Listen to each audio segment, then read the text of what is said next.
Millions of women are turning to hormone tests and supplements, but doctors say many of them may not need any testing at all. And with new guidance on hormone therapy making headlines, there's a lot of confusion out there. Yeah, this morning we have 9 News health expert Dr. Kohli joining us to break down what's real, what's risky, and what every woman should actually be paying attention to. Dr. Kohli, good morning. Good morning. What a fad this is, right? Oh my gosh. Yes. We've been hearing everything online, as you can imagine, on social media. People all have kinds of different opinions.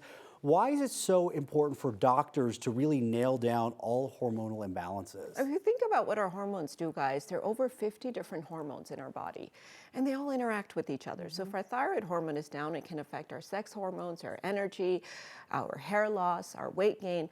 And so it's really hard for us to nail down exactly what the problem is. On top of that, hormones can vary during the day. So when we wake up in the morning, what happens? Our cortisol levels go up to help us feel more awake, to help us get through the day, and then they're supposed to go down at night. So if you tested at the wrong time of the day, you could get a completely different answer and think that you have a hormonal imbalance when actually it's just normal variation of your hormones. Interesting. All right, so which hormones are affected as we age? So what do you think? I would guess like testosterone, estrogen. Yeah, So that's a big one, right? Our reproductive Yeah. hormones. And that goes down for men and women. That's a ton of hormones, actually, that go down as we age. But as early as our 20s, 30s, and 40s, we start to have decline in our sex hormones. So women lose estrogen, progesterone, and even testosterone starts to go down in women. Men lose testosterone starting in their 30s, about 1% per year. They have a decline in their testosterone levels. That's something that's called menopause or andropause. You may have heard of that. Our growth hormone starts to go down as we age. So we lose muscle mass and we start to accumulate fat. This is called somatopause. And this can also start as early as our 20s. Our thyroid starts to get a little bit lazy, so our thyroid hormones can start to decline as we age. And then as we get older, we're more likely to become pre-diabetic because our insulin sensitivity also tends to go down. Melatonin tends to go down, so our sleep gets disrupted. So part of the normal aging is that these hormones go down as we age. And yet we think somehow that this is pathological, something that needs to be fixed. Well, then, by that account, should all of us at some point need to go in and get our hormones checked? Absolutely not.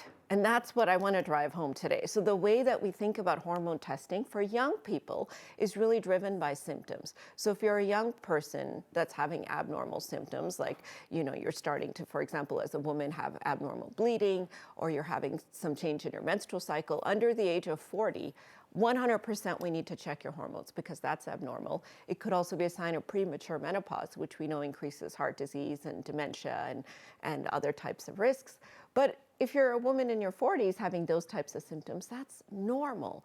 And in fact, what we say to these women is if it looks like a duck and sounds like a duck and walks like a duck, it's a duck. Yeah. So checking the hormones can actually mislead us because they could be normal. The hormones aren't necessarily reflective of the symptoms because the hormones haven't completely settled out. Now, on the other hand, if you're older, we do screen for some hormone deficiencies. For example, after the age of 50, we start to look at your thyroid hormone because most of us develop a little bit of hypothyroidism. All right, what are the warning signs that a woman should get her reproductive hormones checked? I mean, I hear about perimenopause like literally all the time. And I have patients come into my office, Corey, and they say, oh, can you check my hormones? Because I think all my symptoms are because of perimenopause.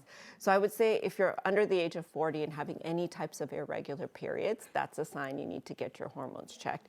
If you're having infertility, for sure, you need to get your hormones checked as well. And if you're somebody who's had any kind of chemotherapy or anything like that, you probably need to get your hormones checked because all of that can be affected by those medications. All right, learning a lot this morning. Dr. Kohli, thank you so much for being here.